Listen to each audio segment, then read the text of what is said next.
की बात जहां आप कर रहे हैं सर, वहां पे सिर्फ बिहार ही नहीं पूरे भारत में आज चुनाव अगर होती है तो जाति धर्म मजहब के नाम पे ही होती है। तो वही ना गलत होता है, आर्थिक आधार पर न होना चाहिए हर चीज। आप आज भी अगर आप आवाज उठा रहे हैं तो सिर्फ क्षत्रिय के लिए क्षत्रिय सम्मान रैली ही कर रहे हैं, आप भी रोजगार की बात तो नहीं करने आए हैं ना सर? नहीं, कैसे करने आए हैं हम। तो क्या ये जो चीज आप बता रहे हैं कि क्षत्रिय जनगणना में कम दिखाया गया है और उसके लिए आपने सम्मान रैली निकाली है आज, तो क्या बेरोजगारी के लिए, महंगाई के लिए, इन सब चीजों के लिए कभी रैली नहीं निकलनी चाहिए? धर्म के नाम पे ही ऐसे होते रहे? नहीं, निकलना ही चाहिए। हम लोग तो हर समाज को शुरू से लेकर चलते हैं। सवाल ये भी तो उठता है कि उन गरीब और महादलितों को देखता कौन है?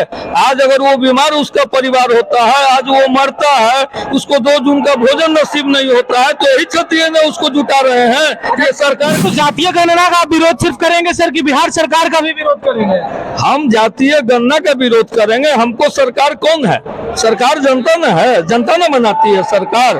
सर, जातीय जनगणना जो की गई है जिसमें 3% क्षत्रियों को दिखाया गया है, क्या ये गणना सही है? आप इससे सहमत हैं? हम तो गणना से ही दूर रहना चाहते हैं। सवाल उठ रहा है कि जातीय गणना क्या, इससे क्या होता है? एक तरफ कानून कहती है कि चुनाव में जाति और मजहब को नहीं लाना है, फिर ये जातीय गणना क्या इससे लाभ होने जा रहा है गरीबों को जिसकी संख्या अधिक है? ये तो शर्म से सरकार को डूब मरना चाहिए कि उनको अशिक्षित बना के रखा, वो जनसंख्या बढ़ाते गए और उनको 2 जून का निवाला कैसे मिलेगा? उनको संतान को मतलब अच्छी शिक्षा कैसे मिलेगी? इसकी कोई चिंता नहीं है। जाति की बात जहां आप कर रहे हैं सर, वहां पे सिर्फ बिहार ही नहीं पूरे भारत में आज चुनाव अगर होती है तो जाति धर्म मजहब के नाम पे ही होती है। तो वही ना गलत होता है, आर्थिक आधार पर न होना चाहिए हर चीज। आप आज भी अगर आप आवाज उठा रहे हैं तो सिर्फ क्षत्रिय के लिए क्षत्रिय सम्मान रैली ही कर रहे हैं, आप भी रोजगार की बात तो नहीं करने आए हैं ना सर? नहीं, कैसे करने आए हैं। हम लोग तो शुरू से हर समाज को लेकर चले हैं। क्षत्रिय क्या है? राजपूत जाति है, लेकिन क्षत्रिय जो है छात्र एक धर्म है। वो धर्म हर जाति के लोग जो छात्र धर्म पालन करेंगे वो क्षत्रिय कहला सकते हैं।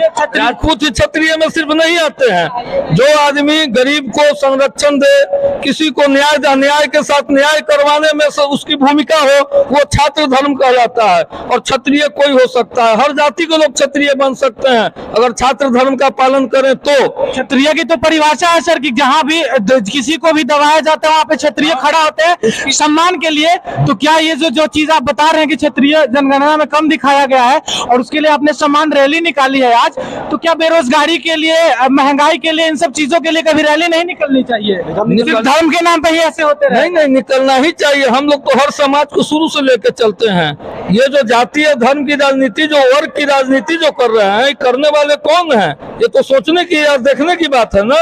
आज 2011 में गणना हुई थी तो उसमें 11% राजपूतों को दिखाया गया था, और लेकिन कहीं ना कहीं सब लोग जानते हैं कि क्षत्रिय के पूर्वजों के द्वारा बाहर से, देश विदेशों से महादलितों को लाके यहाँ बसाया जाता था। उन दलितों की संख्या आज आपकी जनसंख्या से 3 गुना ज्यादा दिखाया गया बिहार में। दिखाया गया तो वो शिक्षित हम तो कर रहे हैं, लेकिन सवाल ये भी तो उठता है कि उन गरीब और महादलितों को देखता कौन है?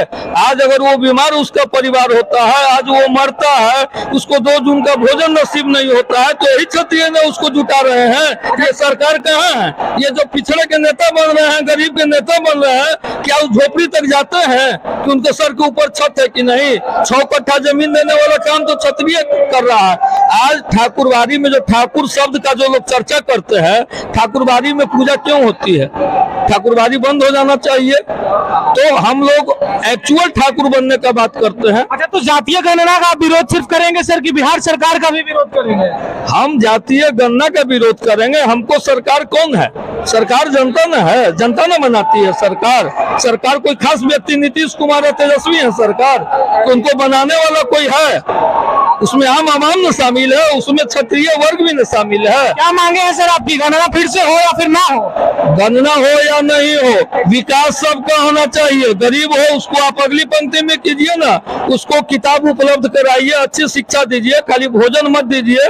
मध्याह्न भोजन के नाम पर अंडा आमलेट और लूट खसोट का काम मत कीजिए। दुनिया का सबसे पहला ऐसा देश है जहाँ पे शिक्षा पे सबसे ज्यादा GST है।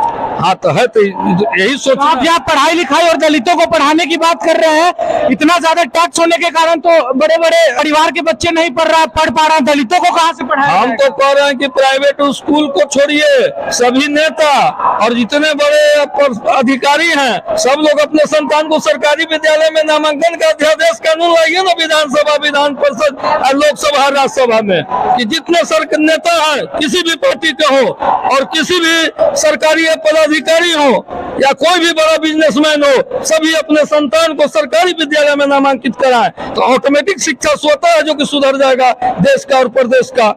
और जो भारत को देखना चाहते थे हमारे महापुरुष, वो ओरिजिनल इंडिया, भारत उभर कर निकलेगा पूरे विश्व में। बहुत बहुत धन्यवाद।